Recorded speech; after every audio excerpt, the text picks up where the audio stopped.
Why am I in front of a beach? Well, because it's summertime and there's nothing that makes me want to go out in a big, broad-brimmed hat and vintage sunglasses more than a summer period drama. Now, don't get me wrong, I love a period drama set on a grand estate with perfectly manicured lawns, brooding airs, in waistcoats coming up from lakes, and rides across the estate. I even enjoy a more moody medieval setting, you know, chainmail, candlelight, and ever-changing wives, but there's something about the sea. For some reason, societal rules loosen in summer period dramas. Something about the coastal air, the crashing waves, the bare bottoms. There's an optimism about summer where everyone thinks that they're going to have another leisurely sunny holiday, but that's when really the time changes everything. Travel brought perspective. New settings brought new minglings, secret romances, and sometimes quiet rebellion.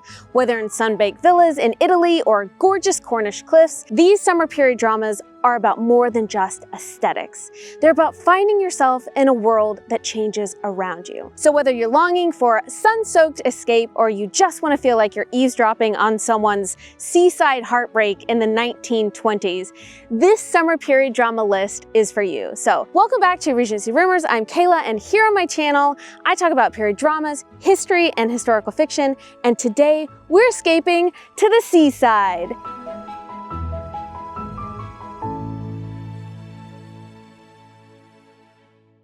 I'm going to introduce these in collective themes that I found in a lot of summer period dramas. So first up, we're going to explore the sea as a symbol of change. The sea is such an anchor point for many of these period dramas. Its dual nature, sometimes calm, constant, life-sustaining, but also unpredictable, dangerous, and reckless. It can reflect the internal emotional changes between characters and the relationship between the known and unknown. And yes, I am going to be using a lot of on-the-nose seaside terms, so brace yourselves.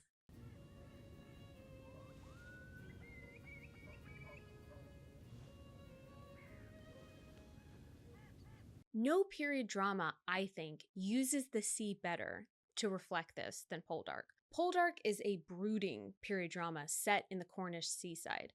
It ran from 2015 to 2019 on the BBC and I think Masterpiece Theatre, and ran for 5 seasons. It's based on Winston Graham's novels. It stars Aidan Turner as Ross Poldark, a British officer who returns to Cornwall after the American Revolution to find his father dead, his estate in ruins, and his former love engaged to his cousin. Classic. The sea was a constant setting in this show, often mirroring Ross's tumultuous life, his unpredictable behavior, and his passionate relationship with his wife, Demelza. I can be a bit of a Poldark hater, I'm not gonna lie. Most period drama series I watch, the main characters are women who don't do half of the bad things he does, and yet because of his, you know, a lot of people excuse his behavior. So I have a love-hate relationship with Poldark. So love to look at him, hate to watch his actions. But no, I think the storytelling of a soldier returning from the American Revolution only to find his whole life had been taken from him, for him to have to build himself up again and make something of himself, it was a great way to be able to showcase the differences in class, in industrial life, politics, and complicated relationships in the 18th century. I do wish the show had wrapped up in a less ambiguous way, no spoilers, but other than that, Poldark was a delight to watch, and the majority of it was filmed and I think aired in the summers.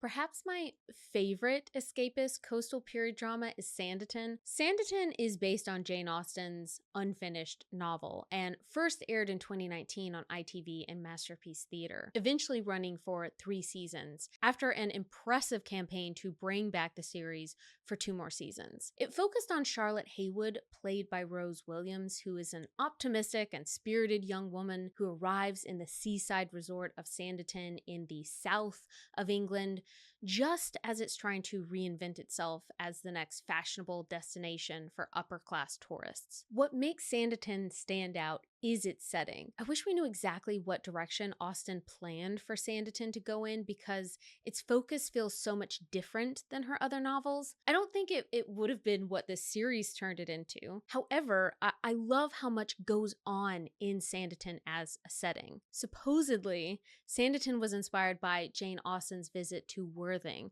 a then developing seaside town on the south coast of England. In the early 19th century, coastal resorts like Worthing, Brighton, and Scarborough were booming, marketed as fashionable destinations where the upper classes could restore their health and escape the grime of the city and breathe the fresh air. These towns promised the curative power of cold water bathing, drinking seawater, or being wrapped in seaweed. Sanditon, both the novel and the show, captures this moment of seaside reinvention when health fads, health tourism, and the beginnings of modern leisure culture collided in a setting as unstable and shifting as the sea itself. My first video, and good lord please, do not judge it too harshly. It explores the real history of Sanditon. So if you want to know more, definitely check it out. I talk about some of like the weird health practices, strange things that they were eating and putting on their body, and it was a really interesting video to research and put out for the first time. But yeah, I have learned a lot since then, so I'm torn on my feelings on Sanditon. On the one hand, I'll be honest, Sanditon is a bit chaotic at times. The tone shifts from season 1 to 2 and 3, mostly to accommodate an American audience. The sudden character exits make it a bit all over the place, but there's something also genuinely exciting about watching a period drama that isn't just looking back nostalgically or languishing indoors at grand estates, but is about change, optimism, about the tension between tradition and modernity, and about the very beginnings of seaside leisure culture. In terms of the romance, it's got it all. Proposals on cliff tops, bare bottoms in the sea, lingering looks at balls, and misunderstandings whilst rowing. My favorite kind of romantic tension. As someone who lives in a colorful seaside town, while the sets are a little bit cheesy, I totally understand their charm and historic appeal, so I loved seeing this kind of setting in a period drama. Another of Austen's stories that I watch yearly, sometimes more than yearly, and certainly every summer, is Persuasion. I'm not going to be pulled into another rage about a certain Persuasion, but I do love watching the 1995 and 2007 versions, which are not directly on the seaside, but the sea is a great melancholic, moody setting to match Anne's emotional waves of her relationship with Captain Wentworth. Persuasion, if you've never read or watched it, follows Anne Elliot, a quiet, introspective woman who, before the novel, is persuaded at 19 to break off her engagement to Captain Frederick Wentworth, a naval officer deemed too poor and unpromising. 8 years later, their paths cross again when Wentworth returns from war at sea, now wealthy and successful, and Anne has to navigate her lingering feelings and the regret of her past decisions and figure out how she feels about Captain Wentworth now that he's technically no longer available to her. Jane Austen set some of the novel's most pivotal moments in Lyme Regis, a real coastal town she visited and enjoyed, known for its dramatic cob, the curved harbor wall that I'd love to visit someday. The sea represents both danger and possibility. It's where Louisa Musgrove falls and where Anne's emotional world begins to shift. Persuasion situates Anne's emotional reawakening among Lyme Regis's cliffs and beaches, blending melancholy with renewal, a perfect location for a woman of 28 to quietly reclaim her agency. The 1995 adaptation leans into this atmosphere with lingering shots of gray skies and crashing waves. Its solitude and turmoil matches Anne's loneliness. The 2007 version leans more into Anne's introspection, pairing her internal conflict with the openness of the shoreline and then escalating it into that now iconic, running scene through the streets of Bath. Both versions use the sea and naval life as a symbol of change, both for Anne personally and for society at large. One of the most interesting things about Persuasion is how it quietly explores the clash between the old world and the new. Anne's family, the Elliots, are clinging to their aristocratic status even as their fortune slips away, while Captain Wentworth, once dismissed as an unsuitable match, returns as a wealthy, self-made naval officer. He represents a changing society, one where success can come from outside of generational wealth. Austen subtly uses Wentworth to show that the world is shifting. Titles don't mean what they used to, and men like him, ambitious, capable, and modern, are the future. Anne's choice to follow her heart and step into that new world says just as much about class as it does about mature love. Speaking of mature love, perhaps my favorite charming, somewhat cheesy seaside romance is a small film called The Lightkeepers, set in Cape Cod, Maine. Look, is this the most groundbreaking, amazing film filled with symbolism, detailed dialogue, and award-winning cinematography? No. But if you want something feel-good for an afternoon, kids safe, and a bit of heartwarming escapism, then The Lightkeepers is for you. It's a lesser-known period romance from 2009 starring Richard Dreyfuss as a reclusive lighthouse keeper on the Massachusetts coast in the early 20th century who's a complete grump who's sworn off women entirely because of bad experiences in the past. Naturally, just before two women move into a nearby cottage for the summer.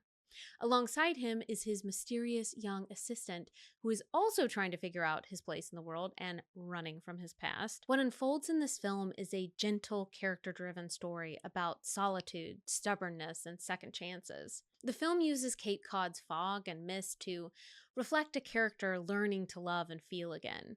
The isolation of the lighthouse becomes both a refuge and a metaphor for emotional distance between an older couple and a younger couple at different stages of their lives. As the summer unfolds, the light, the ocean, and the presence of these unexpected women begin to wear down old walls for these two stubborn, isolated men in the lighthouse. It's slow, charming, and a little whimsical, full of sea air and vintage dresses and old-fashioned romantic tension. It's super low stakes with a simple but charming plot, which I feel like we don't see as much anymore. I think as much as we need to know about world events, I think we also need to balance it with media that slows us down and warms our hearts and gives us a bit of escapism through settings like the seaside every now and then. And for our mental health's sake, I think something like The Lightkeepers is a perfect film to do that. And while The Lightkeepers focuses on life watching ships come in from a lighthouse, my next recommendation takes place on the sea. The High Seas Alta is a stylish Spanish period drama that premiered on Netflix in 2019 and ran for 3 seasons. Set in the late 1940s, the series follows two glamorous sisters, Eva and Carolina, as they board a luxurious ocean liner traveling from Spain to Brazil, only to become entangled in a web of murder, espionage, and family secrets. The show's part Agatha Christie mystery, part romantic melodrama, all wrapped up in gorgeous costumes and Art Deco interiors that evoke a world just barely recovering from war. I don't know what it is about ships, but I love shows on a ship. Like, it could be a Navy crew bound for the Arctic that never returns, a cheesy Hallmark cruise ship romance, or a Titanic luxury big crash in the seas type of period drama, and I've got my TV on and I'm watching it from start to finish. For the High Seas, we've got all the opulence and magnitude of a ship like the Titanic, minus the. The High Seas uses the fact that the characters are locked in a ship together atop the vastness of the Atlantic for them to explore identity, reinvention, and the isolating consequences of hidden truths throughout the seasons. The ship is both refuge and trap. Nowhere to run, no land in sight, and plenty of secrets waiting to come up to the surface. It's sleek, escapist, and full of beautiful people making dangerous decisions in the middle of nowhere. I wish some of these like tailored skirt suits and pantsuits were still in fashion, because I would totally wear them in the summer. I love these kind of understated loose blouses in the 40s, and I own several of them, and they are comfortable yet stylish. So let's bring these back.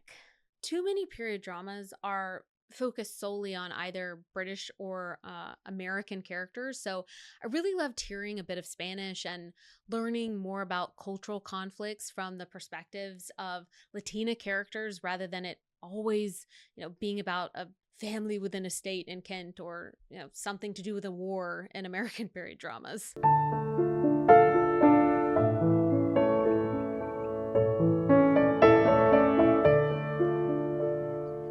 Now we're going to explore leisure and the illusion of safety in summer period dramas. Many of the best period dramas are set in picturesque resort towns or sprawling sunny estates, coastal getaways that promise fresh air, sun-drenched days, and temporary reprieve from the rules of polite society. The rise of the leisure class in the 18th to early 20th centuries saw the upper and middle classes flock to seaside resorts and spa towns in search of health, status, and distraction. In period dramas, these settings aren't just places to relax and escape. They become curated stages where characters can reinvent themselves, test boundaries, and flirt with ideas or people that they would never encounter at home. In many period dramas, the resort town becomes a liminal space between land and sea, between childhood and adulthood, between old money and new, or even between peace and war. It's a place where transformation feels possible and exciting, if only for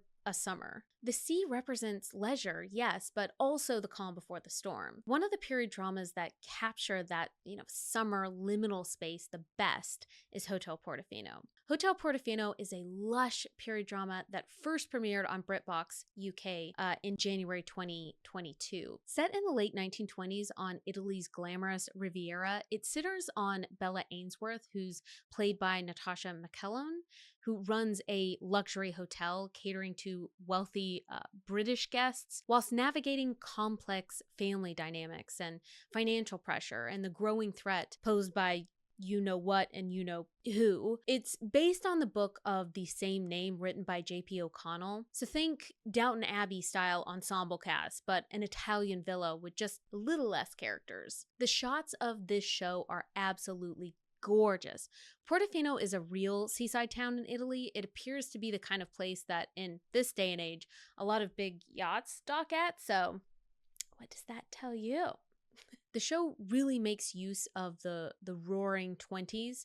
Europeans with money, lounging and swimming and going on gorgeous day trips and playing tennis. But the series also thrives on the tension between dazzling escapism and the rising political unease. As Bella juggles demanding guests, such as the posh Lady Latchmere, played by one of the period drama darlings, Anna Chancellor, and manages delicate family matters involving her war-scarred son Lucian and her abusive husband Cecil, the hotel's terrace becomes a setting for both romance and intrigue. What sets Hotel Portofino apart, I think, is its sharp exploration of how privilege and leisure can mask moral compromises, mirroring how the Ainsworth's British haven is slowly engulfed by Italy's darker political currents. Here is this British family setting up shop in another country, catering to their own, but navigating locals. And I like the fact that this show highlights that if English-speaking people move somewhere else, it's not all sunshine and happy neighbors, and you have to adapt to the customs of a country that you're moving to. The show captures that uneasy pause between wars, when people still believe that they could outrun history, and that summer abroad might stretch on forever. I really love that they focus on a middle-aged woman in this show. So many period dramas are about young, naive women. Bella's character, she's hardworking, she's experienced in life. I'll admit that I feel like the storyline with her abusive husband, it's a bit triggering, so there's a warning there, but it also drags on too long. I haven't seen the third season, but I am so over this man, and I'm not really for him being an actual like main character. It's exhausting watching this beautiful, poised woman have to deal with her deadbeat husband over and over again. There are some predictable storylines with rich people falling in love with staff, secret love affairs, that sort of thing. You can tell it's low budget, but I find it charming and endearing, and I'm really happy that it's been renewed for another season. So definitely check out Hotel Portofino. Speaking of British families abroad, next up we have the Durrells. The Durrells, also known as the Durrells in Corfu here in the UK, aired from 2016 to 2019 on ITV and PBS in the US. It was based on Gerald Durrell's autobiographical books of his childhood when his widowed mother moved him and his siblings to the Greek island of Corfu, where he explored the local fauna, and eventually it inspired him to become a naturalist. The series stars my favorite actress to watch in a period drama, Keeley Hawes, as Louisa Durrell, a recently widowed mother who is faced with mounting financial troubles and unruly children, and decides to relocate her family from dreary 1930s England to the sun-drenched island of Corfu. What follows is a gentle, funny, and deeply charming portrayal of a British family trying to build a new life in a place that seems almost too beautiful to be real. And like I was saying about Hotel Portofino, it has this romanticized view of this new country they were moving to. So I think this is a great, heartwarming example of all the mishaps of something like this, but also all the wonderful things that can be learned and experienced from moving to a new country all at the same time.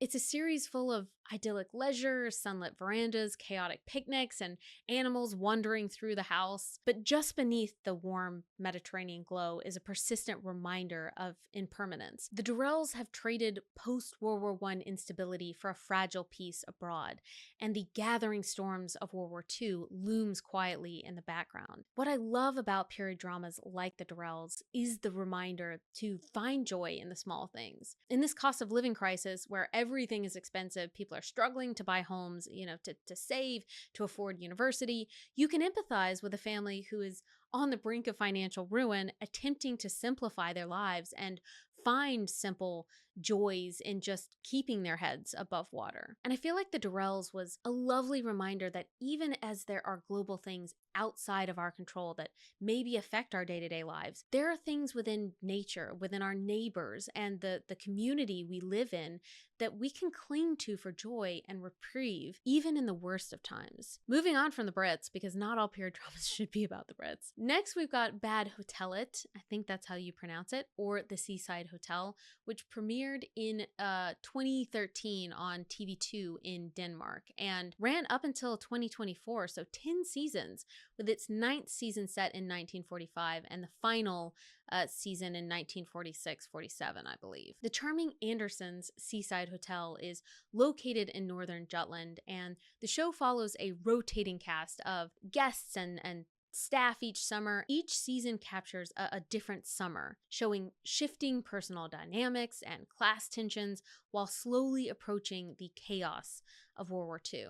Like some of these other seaside period dramas, the Seaside Hotel blends lighthearted comedy, romantic entanglements, and personal growth with the sunny seaside, with yearly summer traditions steeped in nostalgia. I have watched, I think, 2 or 3 seasons, so I'm sorry I'm not exactly up to date with what goes on in the seasons, but I do need to get back to it. It would be nice to be able to just sit down and watch 10 seasons of something. Unfortunately, I have to get stuff done.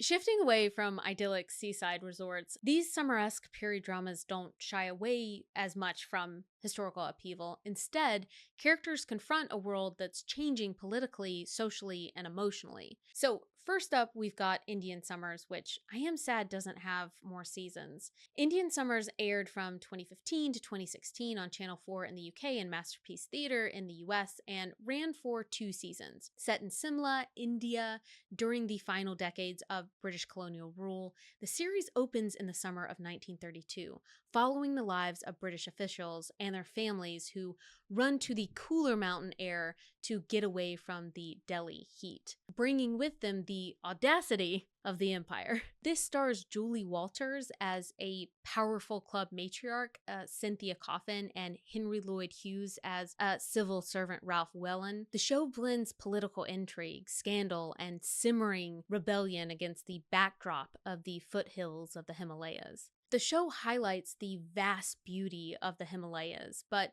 it also shows the massive impact of colonialism and how it affected India on a community level. The British characters attempt to maintain their authority and lifestyle, even as the independence movement swells and tensions rise among both colonizers and the colonized. We're not really taught much in the US, growing up about how segregated India was. The places Indians weren't allowed to go because it was British, such as a British club that's in the series. But Simla was the dedicated summer capital of what was British India, where the British elite would move their administrative capital to somewhere cooler, thus disrupting the lives of locals even further. During this time, social hierarchy was more rigidified in India's society.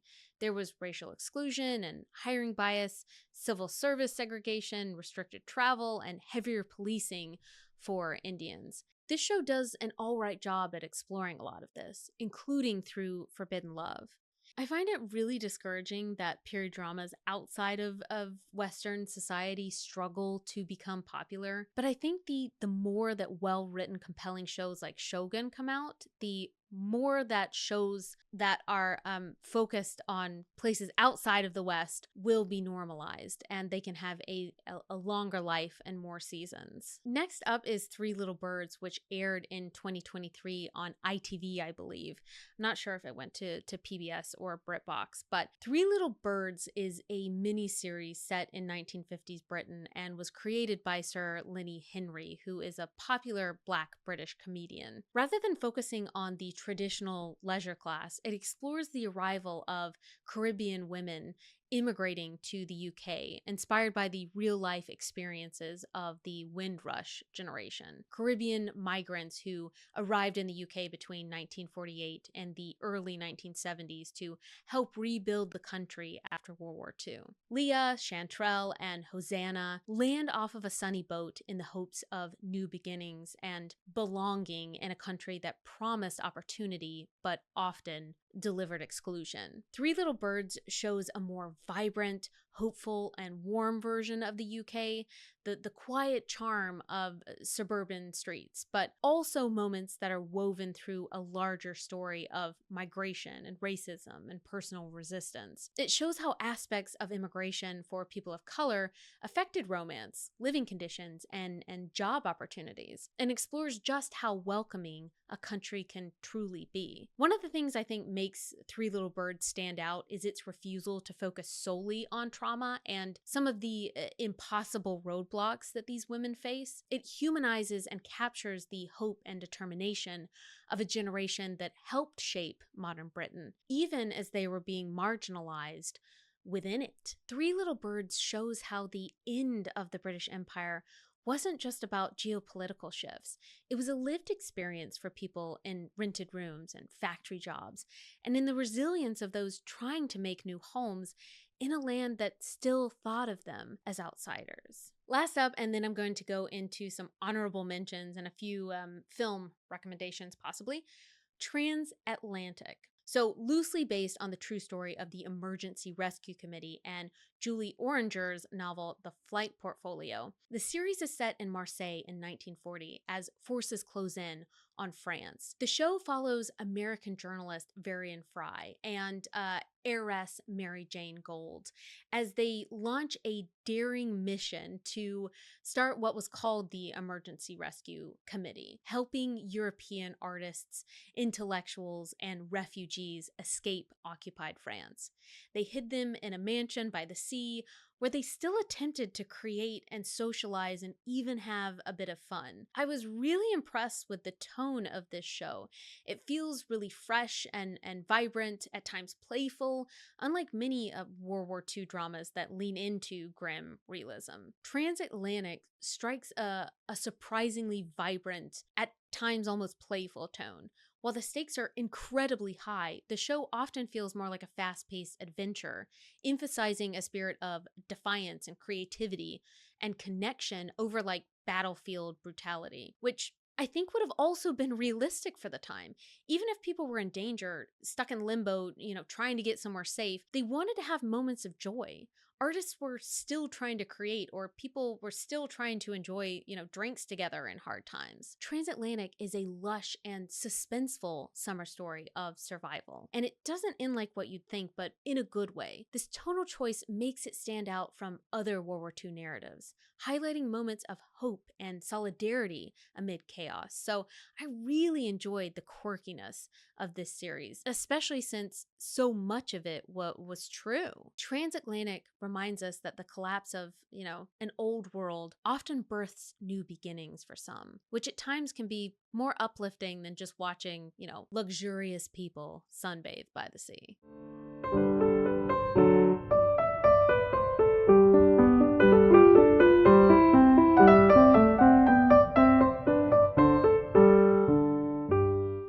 So some other recommendations of period dramas I enjoy watching during the summer, maybe because they've got good summer vibes or just like the romance and optimism matches summer vibes. I don't know. Just know that they're fun to watch in the summer in front of like 5 fans in the UK. I'm fine. I have been boiling this entire video, but we're near the end.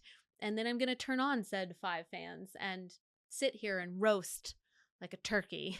So first up, Death on the Nile. This is the ultimate seaworthy summer mystery with my favorite detective, Agatha Christie's Poirot. It's set aboard a luxurious river cruise where murder and romance and revenge simmer beneath the Egyptian sun. Every passenger is a suspect, and the historical setting is just as interesting as the plot, I believe. I personally love the 2004 David Suchet version of Poirot for everything. It even has some big actors before they were big, such as Emily Blunt and J.J. Field. But the new Kenneth Branagh one is a visual treat, and a lot of people actually like watching that one. I enjoyed it, but the whole thing that I talk about where the first thing that you see is the one that you love the most, yeah, that's it for me and David Suchet and Poirot. Like, there is no one else, okay? There's no one else. Next up is Ladies in Lavendar, and I haven't seen this in ages, but it's set on the Cornish coast in a close-knit fishing village in 1936, and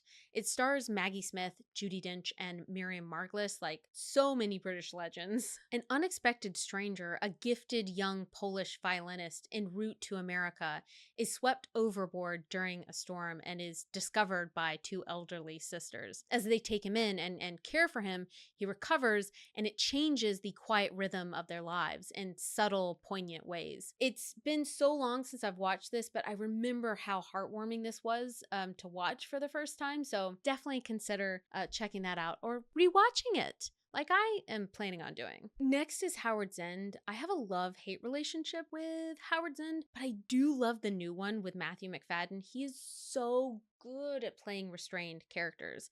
It's based on E.M. Forster's novel and follows the intertwined lives of 3 families, the intellectual Schlegels, the wealthy Wilcoxes, and the struggling Basts, against the backdrop of Edwardian England. It's set partly during summer visits to the countryside and is just like a quintessential British period drama on class, restraint, traditions, and evolving values. The long button coats and like Edwardian dresses in this series are too much much for me. Is the show sometimes boring? Maybe, but I still love it because Matthew McFadden and pretty dresses. What more do you need to know? Go check it out. Is it a bit insufferable? Yes, it absolutely is. Do I still watch it in the summers? Somehow also, yes. So that's my last suggestion.